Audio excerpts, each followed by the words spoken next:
আমিরে জামাত ডক্টর শফিকুর রহমান হাফিজাহুল্লাহ উনি চরমনায় পীর মুফতি সৈয়দ রেজাউল করিমের সাথে শুধু হাত মিলিয়েছে। আজকে সকালবেলা আবার আরেকজন গেছে। এমনি দলে দলে মানুষ ডাক্তার শফিকুর রহমানের পেছনে ছুটতেছে এমনি। আর আইতান নাসা ইয়াদখুলুনা ফি দীনিল্লাহি আফওয়াজা। হে নবী, আপনি দেখতে পাবেন দলে দলে পালে পালে মানুষ ইসলামে প্রবেশ করছে। কোথায় 100 জনের মাত্র 15 জন, 5 মাসের ব্যবধানে হয়ে গেছে 100 জনের 58 জন। এমনি জালেমদের সহ এই মুনাফিকদের মাথা খারাপ হয়ে গেছে এমনি এই কারণে। কারণ তারাও তো অন্তত বললাম না জাতে মাতাল হলো, তাহলে ঠিক আছে, দেখতে পাচ্ছে যে হচ্ছেটা কি। এই জন্য আপনারাও মাসলুম মানুষ, আপনাদেরকে আমি বাঁচার জন্য বলছি, সাবধান ভাই, আপনার চাইতে মাসলুম আমরা কম না। তো একটা মানুষের তো রেকর্ড দেখাতে পারেন না যে অমুক লোকটা চাঁদাবাজি করেছে। আপনার চাওয়া লাগবে কোন কারণে? বলে এতদিন আমাদের কাছে করেছে, আমরা এই জন্য করি, এদের কাছে করেনি। এই মানুষটাও তো ব্যবসা করতে পারেনি 15 বছর। কথা বলেন না কেন? এরও তো চাকরি ঠিক মতো উপরে উঠতে চাইনি, এক চেয়ার থেকে আর এক চেয়ারে উঠবে, 15 বছর আরো নিচে নামিয়ে দিয়েছে। বৈষম্যের শিকার শুধু আপনারা, আমরা হইনি। আমরা তো এগুলো করি না। সাবধান, আপনি থামবেন। আপনাদের সর্বোচ্চ যিনি দায়িত্বে আছেন তিনি পাগল হয়ে গেছেন অলরেডি, বারবার ভিডিও বার্তা পাঠাচ্ছে। এই কি আরম্ভ করেছেন আপনারা? থামেন। জনগণ যদি সত্যি মুখ ফিরিয়ে নেয়, কোন বাবা আপনার পাশে থাকবে না। মাহমুদুর রহমানের যে আশঙ্কা আমার দেশ পত্রিকার, যে সামনে যদি দেশের টুপিওয়ালা যারা দাবি করে মুসলমান আর আলেম যারা, এরা যদি এক হতে না পারে, এটা কিন্তু অঙ্গরাজ্য অলরেডি সামনেও হয়ে যাওয়ার সম্ভাবনা আছে। কারণ দাদাদের গোবর খাওয়া আর প্রসাব খাওয়া বুদ্ধি তো। অনেকে এতদিন ফতোয়া দিত চার দোকানে বসে বসে, কোন দিকে যাবো, হুজুররাই ঠিক নেই। এখন তো অন্তত ঠিক হয়েছে, এখন তার ওই কথা আপনি বলতে পারেন না। এই কথা বলেন না কেন?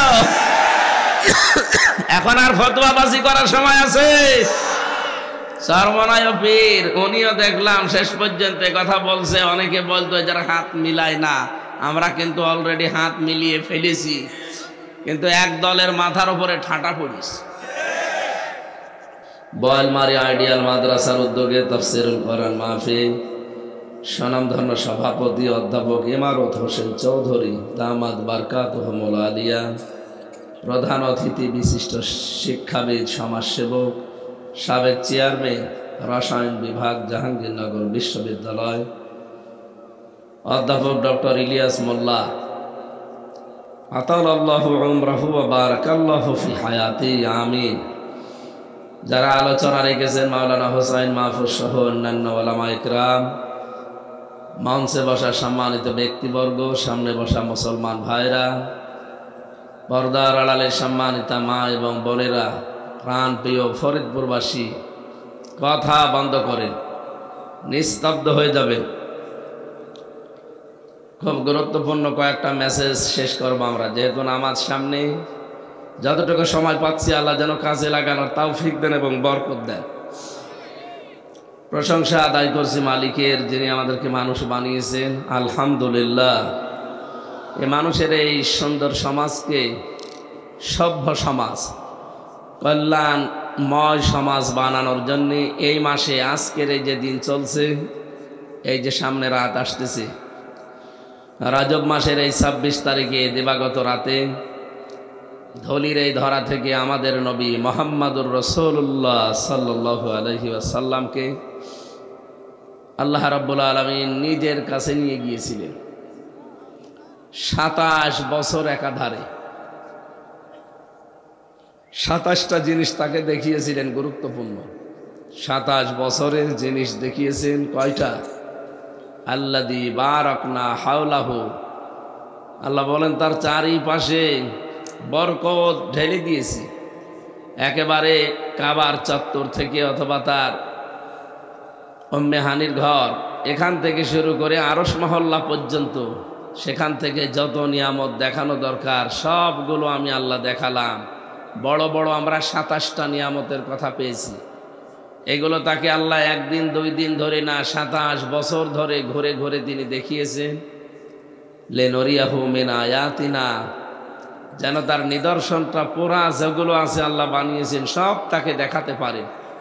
গুরুত্বপূর্ণ যেহেতু 27টা দেখিয়েছিলেন, আমরা এর উপরে থাকব। আর আসার সময় সামনে যেহেতু বিশ্বনবী একটা কল্যাণময় রাষ্ট্র হাতে পাবেন, একটা দেশকে আসলে কল্যাণময় করতে হলে কি কি কাজের আঞ্জাম দেওয়া লাগে সেরকম 14টা কাজ তাকে শিখিয়েছিলেন। সময় নিয়েছেন কত বছর? জবান খুলে বলেন কত বছর? 27 বছর। তার বয়স যখন 53 বছর, ওই সময় আল্লাহ তাকে নিয়েছেন। 27টা বছরে একাধারে 14টা জিনিস তাকে শিখিয়ে দিয়েছেন আর 27টা জিনিস তাকে দেখিয়েছেন। আমরা এর উপরে আজকের আলোচনাটা শেষ করব ইনশাআল্লাহ। আমাদেরও যেহেতু একটা নতুন দেশ, এদেশকে আমরা যদি কল্যাণময় রাষ্ট্র বানাতে চাই, আমার মনে হয় এই 14টা কাজের বিকল্প নেই। দল মত নির্বিশেষে সব এক হয়ে যাওয়া লাগবে। আজকে জনাব মাহমুদুর রহমান, আমার দেশ পত্রিকার সম্পাদক, উনি সকালবেলা একটা ভিডিও ছেড়েছেন, দেখেছেন আপনারা? যে দেশের আলেম এবং মুসলমান যারা দাবি করে তারা যদি এক হতে না পারে, তাহলে সামনে এই রাজ্য আবার ভারতের করদ রাজ্যে পরিণত হওয়ার সম্ভাবনা তিনি দেখতে পাচ্ছেন। তারা যেহেতু দূরদর্শী সম্পন্ন মানুষ, যা দেখে আন্দাজে দেখে না। আমাদের জন্য সৌভাগ্যের বিষয়, আগস্টের 5 তারিখের আগ পর্যন্ত বাংলাদেশে মাত্র 100 জনের 15 জন মানুষ চাইতো এ দেশে ইসলাম কায়েম হোক। কিন্তু এখন এই জানুয়ারিতে রিপোর্ট দিচ্ছে আমেরিকার গোয়েন্দা সংস্থা, ওরা তো আর আমাদের চাচাতো ভাই না। তাম দুনিয়ায় যারা মুসলমানের শত্রু, তার ভেতরে তারা 1 নম্বরে আছে ইহুদি, 2 নম্বরে মুশরিক। মুশরিকের ভেতরে তাম দুনিয়ায় শুধু মুসলমান বাদ দিয়ে যা আছে সবাই পড়ে, কারণ সবাই আল্লাহর সাথে শিরক করে। কি কথা বুঝতেছেন? এই জন্য ইহুদি তো 1 নম্বরে আছে, 2 নম্বরে মুশরিকদের ভেতরে, ওনারাও যেহেতু মুশরিক প্রকারান্তে, এই হিসাবে ওনারা আমাদের ভালো রিপোর্ট দেওয়ার কথা না। রিপোর্ট দিয়েছে এই দেশের এখন 100 জনের 58 জন মানুষ চাচ্ছে এই দেশে ইসলামের বিধান কায়েম হোক। আপনি আরো 5 মাস যেতে দেন, এই দেশে 100 জনের 100 জন মানুষই বলতে বাধ্য হবে এই দেশে আল্লাহর কোরআনের বিধান কায়েম হোক। যেহেতু 15 থেকে 58 অলরেডি চলে এসেছে, আর যেভাবে দেশে দলে দলে পালে পালনে মানুষ ইসলামের দিকে ঝুঁকতেছে, আমরা আশা করতে পারি সামনে আল্লাহ আমাদেরকে একটা নতুন কল্যাণময় রাষ্ট্র হাতে তুলে দেবেন। এটা তুলে নিয়ে তৈরি করার দায়িত্ব, যেহেতু রজব মাস আর আজকে এসে 26 তারিখ, আমাদের উচিত হবে নবীর ওই 14টা কাজ দল মত নির্বিশেষে এখন পরিবার, সমাজ এবং রাষ্ট্রে বাস্তবায়ন করা। এবার আসেন নবীকে কিভাবে নিয়ে কি কি দেখালেন, আমরা সেদিকে যাচ্ছি ইনশাআল্লাহ। আল্লাহ রাব্বুল আলামিন ঘটনাটা এত আশ্চর্যজনক, মেরাজ নাম শুনেছি সেই জন্মের পর থেকে, এত আশ্চর্যজনক ঘটনা এটা। আল্লাহ পাক নিজেই বর্ণনা দিতে গিয়ে তিনি নিজে আশ্চর্য বোধ করেছেন, এই জন্য শব্দটাও দিয়েছেন সুবহান। আমরা কোনো আশ্চর্য জিনিস দেখলে এই শব্দটা বলি সুবহানাল্লাহ, তাই বলি না? আল্লাহ যেন নিজেও আশ্চর্য হয়ে গেছেন এই ঘটনা বলতেই। সুবহানাল্লাযী আসরা বিআবদিহি লাইলাম মিনাল মাসজিদিল হারামি ইলাল মাসজিদিল আকসা। সব পবিত্রতা সেই আল্লাহর জন্যে, যিনি তার বান্দাকে কোনো এক রাতের বেলা মসজিদে আকসা থেকে মসজিদে হারাম থেকে মসজিদে আকসা পর্যন্ত ভ্রমণ করিয়েছিলেন। কেন করিয়েছেন এবার আল্লাহ সেই বর্ণনা দিচ্ছেন। আল্লাযী বারাকনা হাওলা, যার পাশে চারিদিকে বরকতের ফেরেশতারা সব ঘিরে ছিল। যদিও ফেরেশতা জিবরাইল এসেছিলেন, কিন্তু তাকে নেওয়ার জন্য ফেরেশতা জিবরাইলের সাথে আল্লাহ পাঠিয়েছেন বরকত স্বরূপ আরো ৭০,০০০ ফেরেশতা। আমি নবীর শান মান মর্যাদা বর্ণনা করার জন্য না, কারণ তার শান মান আমরা জানি যে অনেক বেশি। জিবরাইল এসে তার পায়ের নিচে ফেরেশতা তার জহব্বা দিয়ে চেটেছিলেন, তাকে স্মরণ করিয়েছিলেন যে ওঠেন, আপনাকে আল্লাহর মেহমান হিসাবে লিনুরিয়াহু মিন আয়াতিনা, তার বিভিন্ন নিদর্শন আল্লাহ দেখাবে, আমার সাথে চলেন।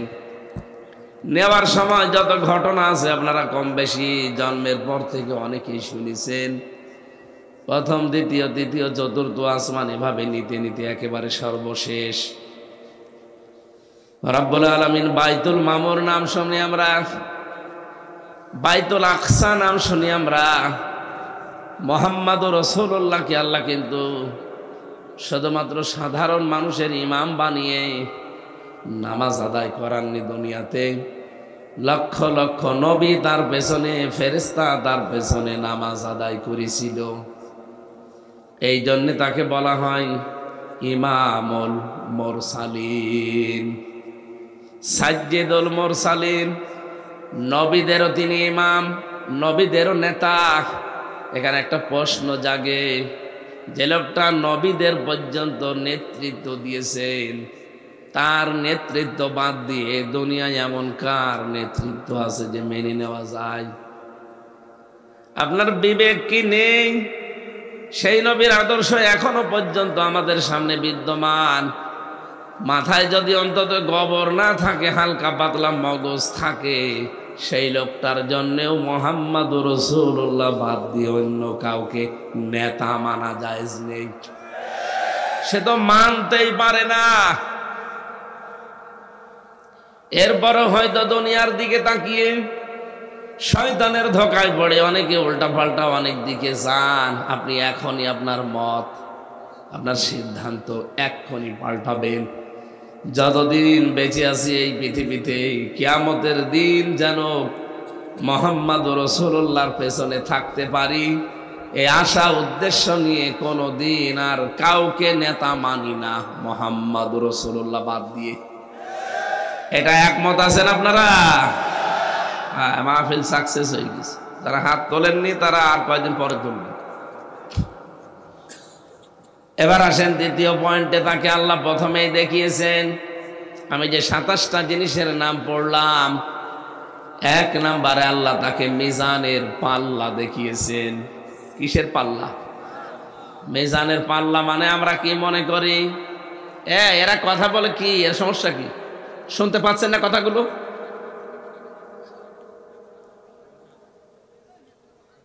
কথা বলা যাবে না, শোনেন কি বলি, শোনেন, গুরুত্বপূর্ণ কিছু মেসেজ আছে। আল্লাহ রাব্বুল আলামিন বলেন, ১ নম্বরে যে মিজানের পাল্লা তাকে দেখালাম। মানুষ মনে করে মিজানের পাল্লা মানে কিসের পাল্লা? দাড়ি পাল্লা। আপনি এমন কোন অভিধান পৃথিবীতে পড়েছেন জীবনে, নাকি শুনে শুনে পর্যন্ত যে মিজানের পাল্লা মানে দাড়ি পাল্লা? পড়েছেন কোনোদিন কোনো জায়গায়? পড়েন? আমিও কোনো জায়গায় আজ পর্যন্ত পাইনি যে মিজানের পাল্লা মানে দাড়ি পাল্লা। মিজান মানে মানদণ্ড। মিজান মানে কি? আমাদের ভেতরে একটা ভ্রান্ত ধারণা ঢুকে আছে, যদিও আপনি একমত হবেন কিনা আমি জানি না, আপনাকে আমি আরো চিন্তা ভাবনা করার জন্য বলছি। বিশেষ করে আমাদের এই দেশগুলোতে, আমি বাইরের অনেক দেশে এটা পাইনি, শুধু বাংলাদেশ, ভারত, এই 2টা দেশে এই কনসেপ্টটা আছে যে কিয়ামতের দিন আল্লাহ আমাদের আমল মিজানের পাল্লায় তুলে দিয়ে মাপ দেবেন। 1 পাল্লায় দেবেন নেকি, আর 1 পাল্লায় দেবেন বদি। এটা শোনেননি? এক কথা বলে না কেন? কোনদিন কি চিন্তা আসে না যে মিজান মানে মানদণ্ড, আর মাপবেন আল্লাহ?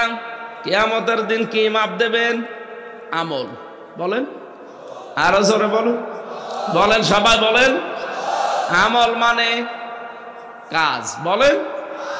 এই শিক্ষক হয়ে এখন তো আপনাদের ক্লাস নিচ্ছি, সাহেব স্যার তো বসে আছে। বলেন, জবান খুলে বলবেন, আমল মানে কি?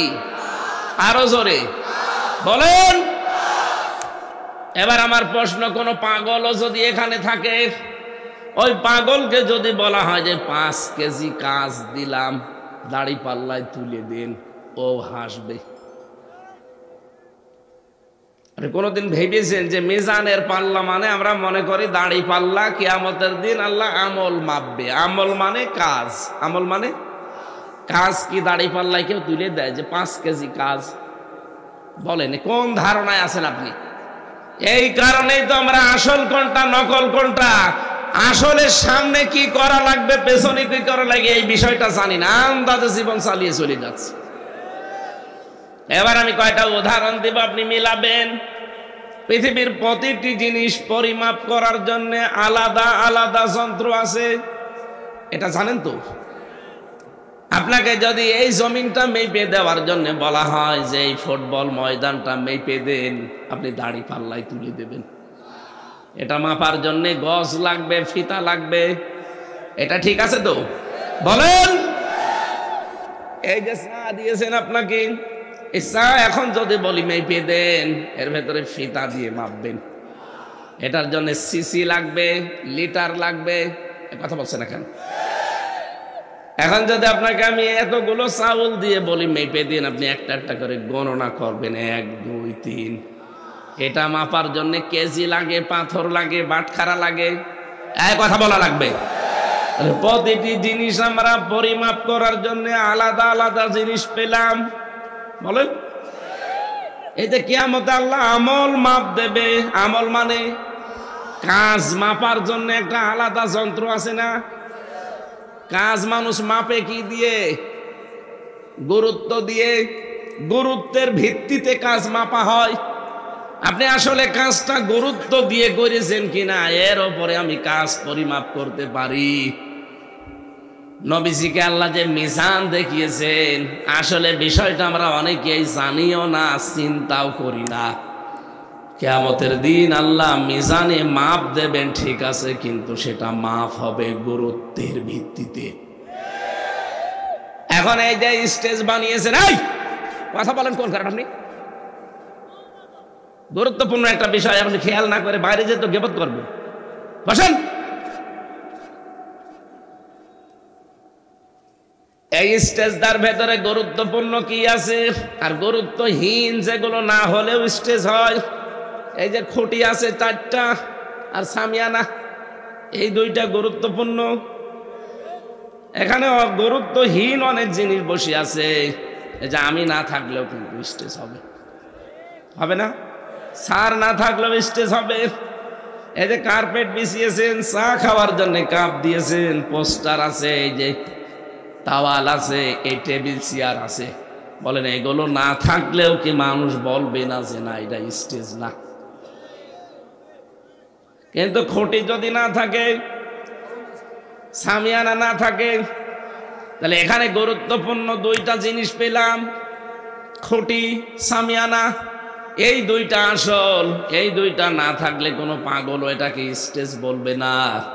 কিন্তু বাকি যা আছে এগুলো না থাকলেও অসুবিধা নেই। আরো জোরে।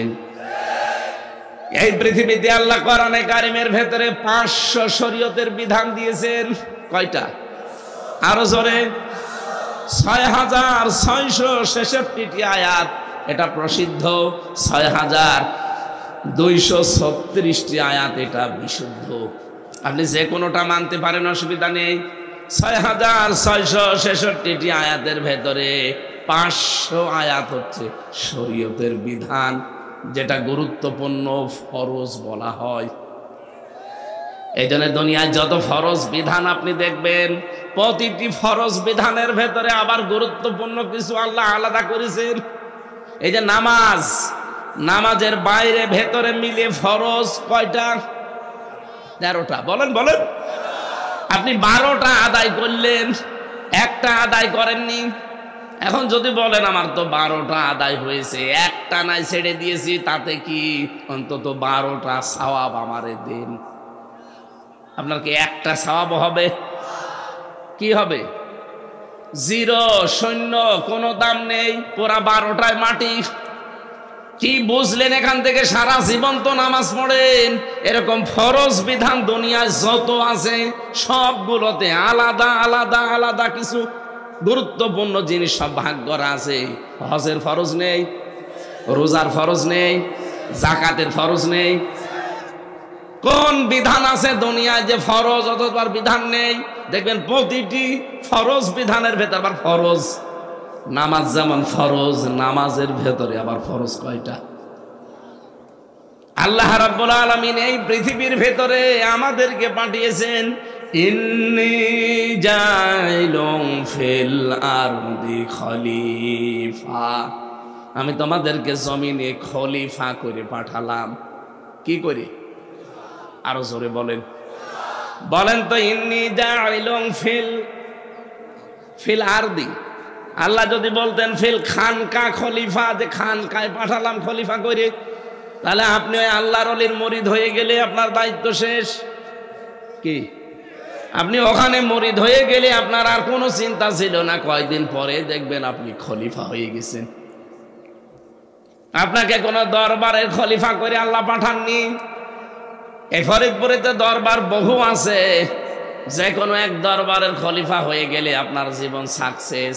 আল্লাহ বলেন না, আপনাকে আমি পাঠিয়েছি জমিনের খলিফা করে। কোথায়? আরো জোরে বলেন। আপনি নিজের বিবেককে একেবারে প্রশ্ন করেন তো, আপনি কি জমিনে আছেন?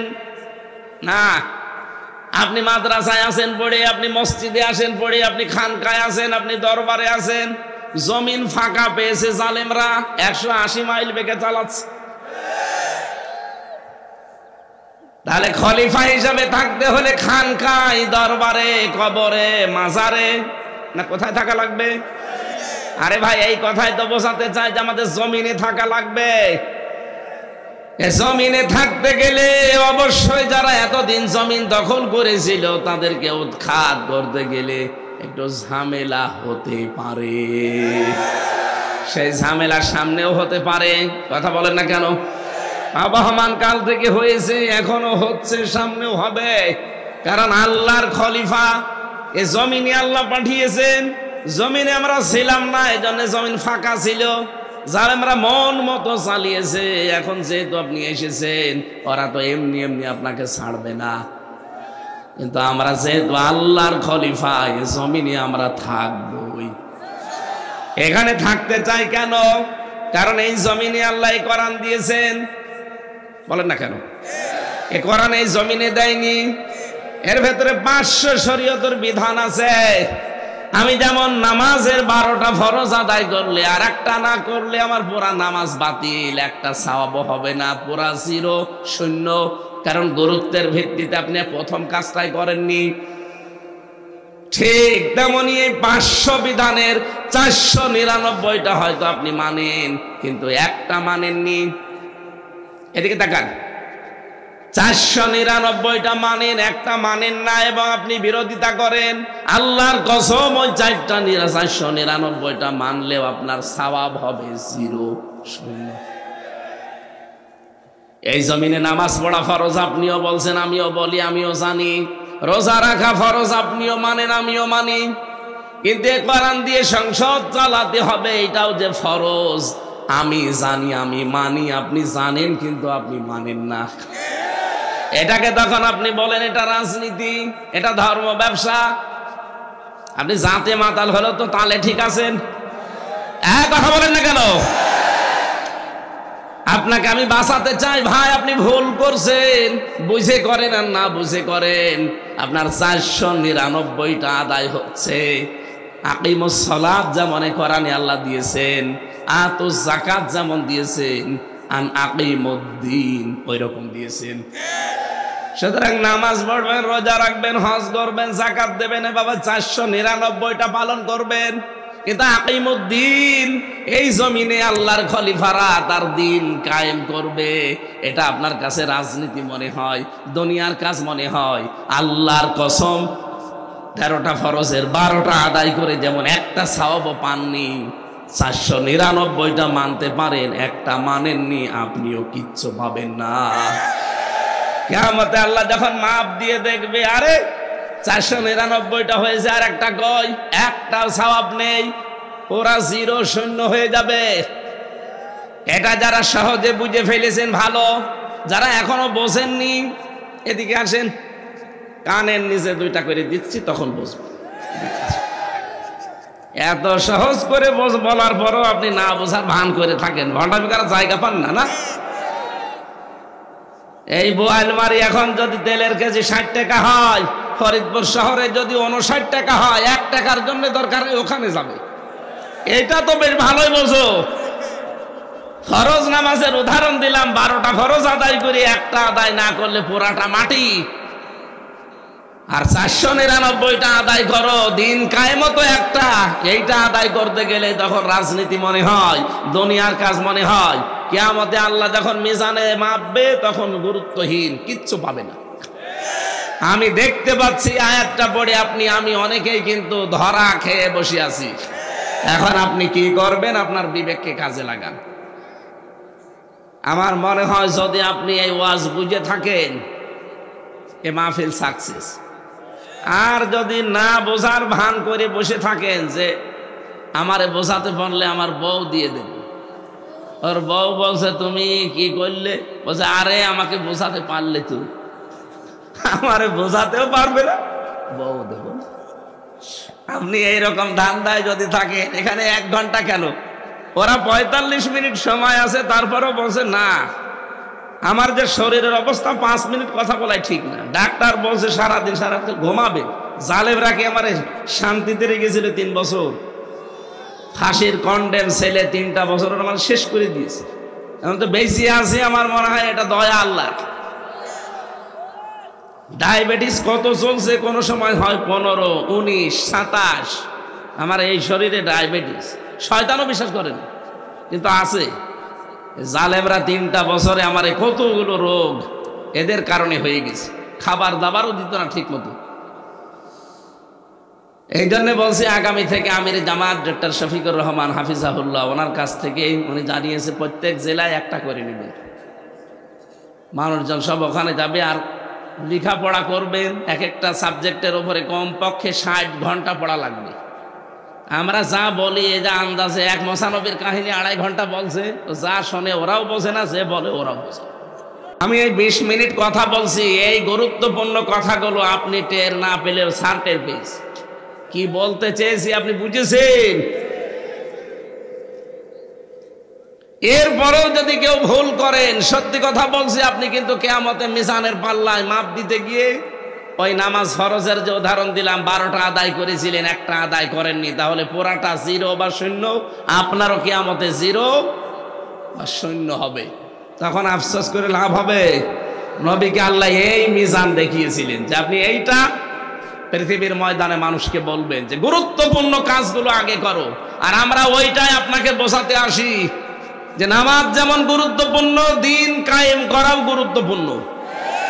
এই দিন যদি বাংলাদেশে কায়েম হয়ে যায়, এই দেশে তখন চাঁদাবাজি করার লোক পাবেন না। দিন কায়েম নেই, এই জন্য বাংলাদেশে এখনো চাঁদাবাজ আছে না নেই? আগে ছিল তো 180 মাইল বেগে চালাতো, এখন দেখছি 190 মাইল বেগে চলছে। সেদিন এক লোক গিয়েছে এক জজের কাছে চাঁদা চাইতে গাইবান্ধায়, নারায়ণগঞ্জের বন্দরে গেছে রাত 12:30টার সময়।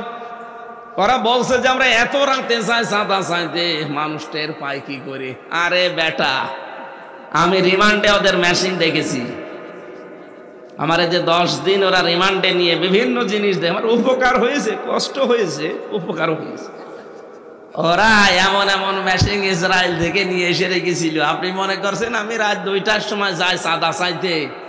মানুষ জানে কি করি। আপনি পায়খানায় বসে বসে কি করেন তা ওরা ওখানে বসে বসে দেখতে পাচ্ছে, জানেন? 18 কোটি মানুষ ওদের হাতের থালার ভেতরে, এদের থালার ভেতরে যা আছে দেখতে পাচ্ছেন না? এই রকম করে রেখেছে।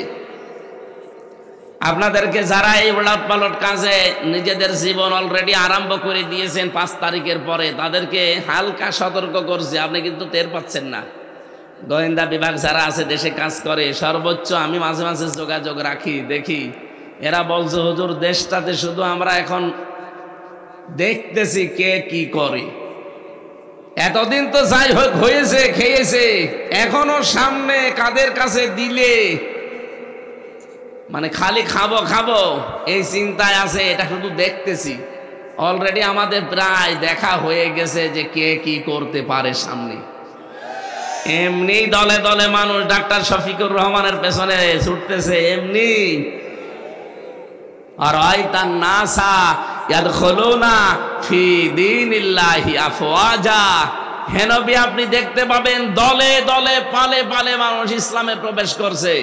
কোথায় 100 জনের মাত্র 15 জন, 5 মাসের ব্যবধানে হয়ে গেছে 100 জনের 58 জন। এমনি জালেমদের সহ এই মুনাফিকদের মাথা খারাপ হয়ে গেছে এমনি এই কারণে। কারণ তারাও তো অন্তত বললাম না জাতে মাতাল হলো, তাহলে ঠিক আছে, দেখতে পাচ্ছে যে হচ্ছেটা কি। এই জন্য আপনারাও মাসলুম মানুষ, আপনাদেরকে আমি বাঁচার জন্য বলছি সাবধান ভাই, আপনার চাইতে মাসলুম আমরা কম না। তো একটা মানুষের তো রেকর্ড দেখাতে পারেন না যে অমুক লোকটা চাঁদাবাজি করেছে, আপনার চাওয়া লাগবে কোন কারণে?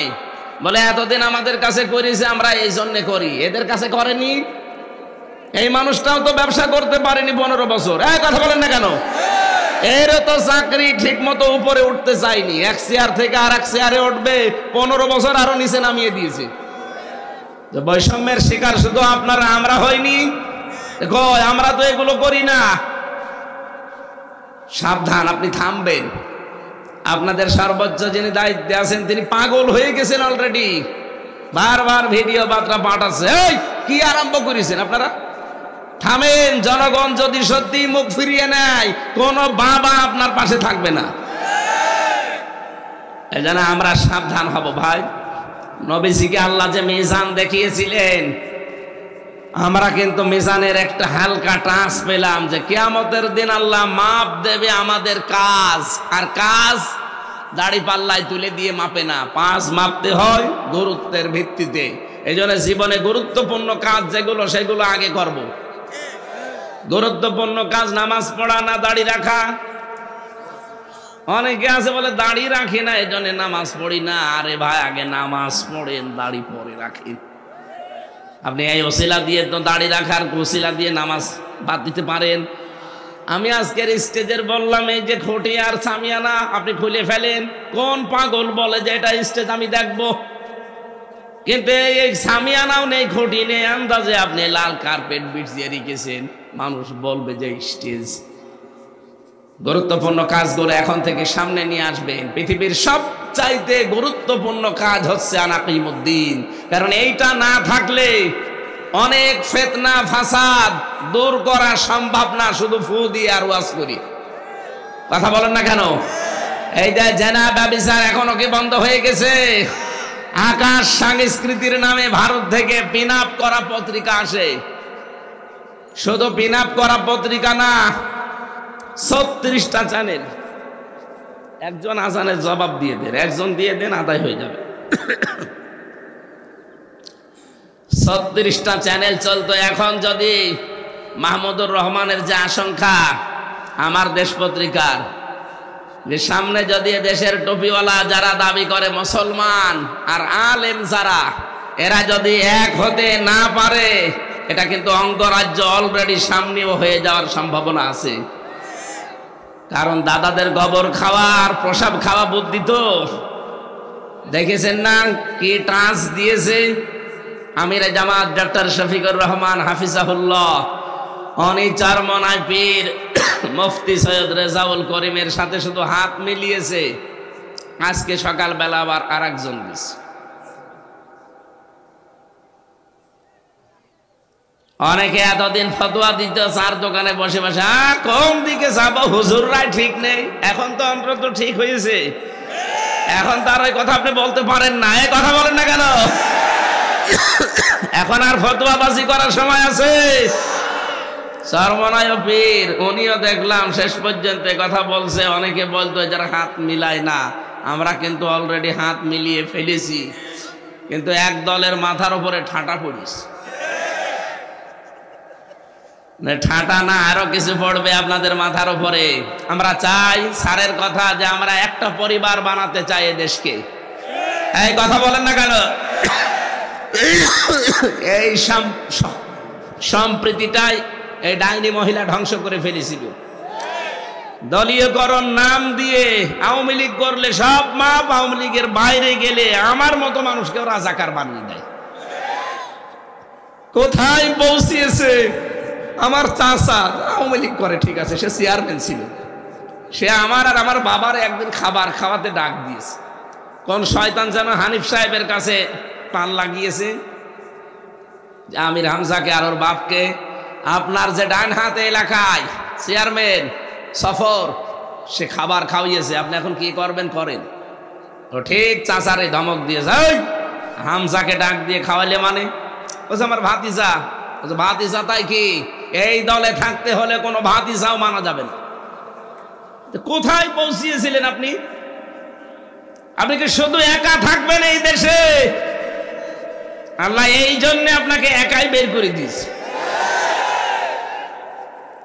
এমন জায়গায় গেলেন, সারা জীবন বলছিল যে আমাদের স্বামী স্ত্রীর সম্পর্ক। কিসের স্বামী স্ত্রী? যার সাথে গেছে ও দাদার তো এখনো মুসলমানই দেওয়া হয়নি, ওর সাথে আপনি আন্দাজে স্বামী স্ত্রীর সম্পর্ক মিলিয়ে দিলেই হবে। আর দাদার যে বয়স, এখন যদি মুসলমানি করানো লাগে, ওই হাজাম পাবেন কোথায়? কারণ ও পাকা মোতা সওয়াল। এখন হাজাম যে, সে তো আর চোখ খুলে কাটতে পারবে না, চোখ বন্ধ করে কাটা লাগবে, তাও বুড়ো হাজাম লাগবে। এখন মুরব্বী মানুষ এমনি হাত কাঁপবে, বুড়ো মানুষ তারপরও চোখ বন্ধ করে ও আগা কাটতেছে, গোড়া কেটে ফেলবে। চাচার মানে দাদার জীবনের মতো বিয়ের স্বাদ মিটে যাবে। এই জন্য ওনার সাথে বিয়ে যেহেতু জায়েজ না, আছে কন্যা ওখানে থাক, কিন্তু আবার সমস্যা যেন না হয়ে যায়। একটা ফেক কিনা জানি না, কয়েকদিন শুনছি ওই দেশের এক মন্ত্রী অমিত শাহ, সে নাকি ওনার ছোট বোনকে ধর্ষণ করেছে, এ নিয়ে এখন তোলপাড় চলছে। এটা সঠিক কিনা আমি জানি না, তবে এরকম যদি কিছু হয়ে থাকে যে কোথায় কি চলে যাচ্ছে, এই জন্যে আমরা একটু আশঙ্কা করছি অন্তত কন্যা যেন সেফে থাকে। আর ডোনাল্ড ট্রাম্প যা আরম্ভ করেছে, 20 তারিখে ক্ষমতা নিয়ে শপথ পাঠ করেও বলেছে ভারতের 16 লাখ নাগরিক দেশে অবৈধ, আমি সব ফেরত পাঠাবো। দাদার মাথা খারাপ হয়ে গেছে। এতদিন বলতো বাংলাদেশ না খেয়ে মরবে, এখন দেখেন পেঁয়াজ আর আলু পচে যাচ্ছে, আমাদেরকে ওরা খাবারের ভয় দেখাতো। আরে ভাই মুসলমান আমরা, এই দেশে আমাদের 1 বছরে 1 মাস না খেয়ে থাকা ফরজ। বলুন, আমরা কি আপনাদের মতো পেট সর্বোচ্চ? আমরা না খেয়ে থাকাকে বছরে 1 মাস ফরজ মনে করি, আর তাদেরকে খাবারের ভয় দেখাতে গিয়ে এখন নিজেরাই কান্নাকাটি করে মরছে যে না, তোমরা আমার বাপ, তোমরা আমার দুলো ভাই, তাড়াতাড়ি। আর ওদিকে ট্রাম্প যা আরম্ভ করেছে, দাদার ধুতি থাকবে, পাগল হয়ে গেছে। এনে যতগুলো আশা করেছিল, একটা আশাও সাকসেস হচ্ছে না, সব আশায় গুড়ে বালি। অনেকে যারা মনে করছেন না, মাঝে মাঝে তো আপা আশা দেয় যে চট করে আসবে, কিসের চট করে? যা করেছে আপনার সাথে তো করেনি, আপনি টের পাচ্ছেন না। আমি ভিকটিম, আমি নিজে টের পেয়েছি যে কি করেছে। তুরস্কের একটা মিডিয়া রিপোর্ট দিচ্ছে, এই দেশে একটা সংস্থা, যে বাবা আর মাকে আলাদা ঘরে রেখে বাচ্চাদেরকে আলাদা ঘরে রাখতো, মায়ের দুধ পান করতে দিত না এই জালেমরা। কোথায় পৌঁছিয়েছিলেন আপনি? ওরা ডিভাইডেড করে ফেলেছে জাতিটাকে। এই জন্য ডক্টর মোহাম্মদ ইউনূস প্রথম দিন যেদিন দেখেন এই দেশের দায়িত্ব নেয়, ওই দিনই বলেছিলেন যে আমরা বাংলাদেশকে একটা পরিবার বানাতে চাই, আমরা ওইটা চাই। এই কথা বলেন না কেন? আমাদের কাছে কোনো দল বিদল থাকবে না, আমরা সব একটা পরিবারের মতো হব ইনশাআল্লাহ। দ্বিতীয় নম্বরে নবীকে আল্লাহ দেখালেন কাউসার। কি? নবীজিকে আল্লাহ যখন দেখাচ্ছেন জিবরাইলকে দিয়ে, হঠাৎ দেখলেন একটা গম্বুজ, গম গম করে আওয়াজ হয়। ফেরেশতাকে জিজ্ঞাসা করেন, ইয়া আখি জিবরাইল, হে ভাই জিবরাইল, এই যে আওয়াজ হয় কি এই ঘরের ভেতরে? এর নাম কাউসার। কি কিভাবে কি হয় দেখেন, চারিদিকে ঘোরেন, দেখলেন লেখা আছে চারিদিকে বিসমিল্লাহির রহমানির রহিম। নবীজি বললেন এটা কি লেখা আছে তো বিসমিল্লাহ বুঝলাম না। ফেরেশতা বলে হে নবী, দুনিয়ায় যারা সব কাজের আগে বিসমিল্লাহর আমল করে আল্লাহ তাকে এই পানি কিয়ামতে খাওয়াবে। নবীজি দুনিয়ায় আসার পরে যে কোনো কাজ শুরু করার আগে তিনি বিসমিল্লাহর আমল করতেন আর মাঝে মাঝে বলতেন রব্বুল আলামিন তুমি যেন আমাকে হাউজে কাউসার থেকে বঞ্চিত করো না, কারণ আমি বিসমিল্লাহর আমল ছাড়ি না। এই দেশে শহীদ জিয়া তিনি সংবিধানে বিসমিল্লাহির রহমানির রহিম সংস্থাপন করেছিলেন, অথচ এনারা আসার পরে সেই বিসমিল্লাহটাই তুলে দিয়েছে। কথা বলেন না কেন? আরে ভাই, যারা বিসমিল্লাহ বিশ্বাস করে না কিয়ামতে তারা হাউজে কাউসার পাবে। আরো জোরে বলেন পাবে। আর আমার তো মনে হয় এখন যেহেতু সংস্কার চলছে দেশে, এই দেশে ৯৬% মুসলমান আমরা বাস করি। আল্লাহ রাব্বুল আলামিন এই কোরআনে সংবিধান নামে একটা সূরা দিয়েছেন, সূরা ফুরকান। ৭৭টা আয়াত আছে, ৭৩টা ধারা আছে। যারা আলেম আছে, জ্ঞানী মানুষ আছে, আমার মনে হয় এই দেশে দল মত আর দেখা দেখা ঠিক না, সব আওয়াজ তোলা দরকার যে ৭৭টা আয়াতের ৭৩টা ধারা সংবিধানে এখন দেওয়া হোক। ডক্টর মোহাম্মদ কামাল হোসেনের লিখিত সংবিধান দিয়ে তো আমরা দেখলাম যে ছাতা চোর গেলে ডাকাত হয়, ডাকাত গেলে খুনি হয়। এইটা এই ৭৩টা ধারা না একটু ওই জায়গায় বসিয়ে দেখেন, চোর কোনোদিন আর ডাকাত হবে না, চোর ভালো হয়ে যাবে। সে ক্ষমতায় আছে না? সূরা মায়েদার ৩৮ নম্বর আয়াত একটু ওখানে সংযোজন করেন। এই জন্য আমরা চাচ্ছি যখন সংস্কার আরম্ভ হয়েছে চলছে, মুসলমানদের এখন প্রাণের দাবি হওয়া দরকার। সংবিধান নামে যে সূরাটা আল্লাহ কোরআনে দিলেন, এই সংবিধান বাংলাদেশের সংবিধান হিসাবে এখন কায়েম করা হোক। আমরা চাই এটা। যারা চান দেখি লিল্লাহি তাকবীর। আলহামদুলিল্লাহ। কিয়ামতের দিন এইটা যখন হাত আল্লাহ দেখাবে, আমরা সংবিধান হিসাবে এইটা চেয়েছি, আমার মনে হয় হাউজে কাউসার আল্লাহ আমাদেরকেও ভাগ্যে দিয়ে দেবেন। কয়েকটা শর্ত আছে এটা পাওয়ার জন্য। নারী পুরুষ যারা এসেছেন, ফাসাল্লি লিরাব্বিকা, রবের নামে নামাজ পড়তে হবে, লোক দেখানোর জন্য না, ভোট পাওয়ার জন্য না। নামাজ পড়তে হবে কার নামে? অনহার, কোরবানি করা। কোরবানি মানে শুধু পশু জবাই করা না, কোরবানি মানে পরীক্ষা দেওয়া, ত্যাগ তিতিক্ষা সহ্য করা। সামনে যেহেতু ইসলাম, আমার মনে হয় রাষ্ট্রীয় পর্যায়ে আল্লাহ এনে দেবে ইনশাআল্লাহ। সেই হিসাবে আমাদের নাহার লাগবে, কোরবানি লাগবে। আমরা প্রস্তুত আছি না? মুসলিম যারা এই হাউজে কাউসার পাওয়ার আশা আছে, তারা কষ্ট সহ্য করা লাগবে। ইন্না শানিয়াকা হুয়াল আবতার। যারা আমাদের শত্রু হবে, আল্লাহ গ্যারান্টি দিয়েছেন তারা লেজ কাটা নির্বংশ হবে। এমন যখন নির্বংশ হয়ে যাচ্ছে অনেকে, সারা দেশের একই অবস্থা, শুধু এই ফরিদপুরে না। আমি বাংলাদেশের ৬৩০টা থানা আছে, কম বেশি প্রায় সব জায়গায় আমার যাওয়া হয়ে যাচ্ছে। যেখানে যাচ্ছি দেখি জালেমদের শিকড় শেষ। শিকড় যদি কোনো জায়গায় শেষ হয়ে যায়, ওখানে আরো কিছু বসবে না। ডক্টর ইলিয়াস মোল্লা হঠাৎ করে মনে হচ্ছে শিকড় গেড়ে বসে আছে না? আপনাদের মাটি ও মানুষের সন্তান উনি, হয়তো কর্ম জীবনের কারণে জাহাঙ্গীরনগর বিশ্ববিদ্যালয়ে ছিলেন। এরকম একজন সুশিক্ষিত, ভদ্র, মার্জিত এবং মেধাবী মানুষ যদি দায়িত্বে আসে, অন্তত লুটপাট হবে না। সাদাবাজি আমিরে জামাত তো জানিয়েই দিয়েছে, যদি ইসলামে দেশে আসে প্রথম দিন থেকেই বন্ধ হবে এই দেশে সাদাবাজি। আমরা ওই সোনালী বাংলাদেশ দেখার অপেক্ষায় আছি। হাফেজে কোরআন যারা হয়েছিলেন ৭-৮ জন হয়ে গেছে, তাদেরকে সম্মানিত করা হবে। এখানে নামাজ হবে, খুব বেশি সময় হয়নি, ৪:৩০টায় নামাজ শুরু হয়, এখনো ১.৫ মিনিট বাকি নামাজে। তার মানে এখনো নামাজের সময় আছে। বসেন, ওনাদের কাজগুলো করে আমার রাতের বেলা ফরিদপুর শহরে আছে, নূর ফাউন্ডেশনে মাহফিল আছে। আর এই শরীরে মাহফিল করাও এখন ঠিক না, তারপরেও আপনাদের দোয়া চাচ্ছি যেন আল্লাহ রাত ৯টা বাজতে বাজতে আবার স্বাভাবিক করে দেন। আজকের মতো একটু শেষ করে দিলাম, আসলে হচ্ছে না, রাগারাগি না, আমার শরীরের বাইরে চলে যাচ্ছে কন্ট্রোলের, এত চাপ নেওয়া সম্ভব হচ্ছে না। ওনাদের কাজটা একটু তাড়াতাড়ি করেন, যাদেরকে পাগড়ি দিতে চান। আমরা পাগড়ি দেব ভাই, পাগড়িটা দেব, মোনাজাত করে দিই নাকি? আল্লাহুম্মা আমিন।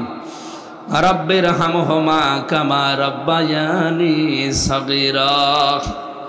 রব্বুল আলামিনের বিশাল আয়োজনে যারা আঞ্জাম দিল তাদেরকে কবুল করে নাও। পর্দার আড়ালে দেখো হাজার হাজার মা বোনেরা বসে আছে, এদের জন্য এদের দায়িত্ব কর্তব্যগুলো বলতে পারলাম না।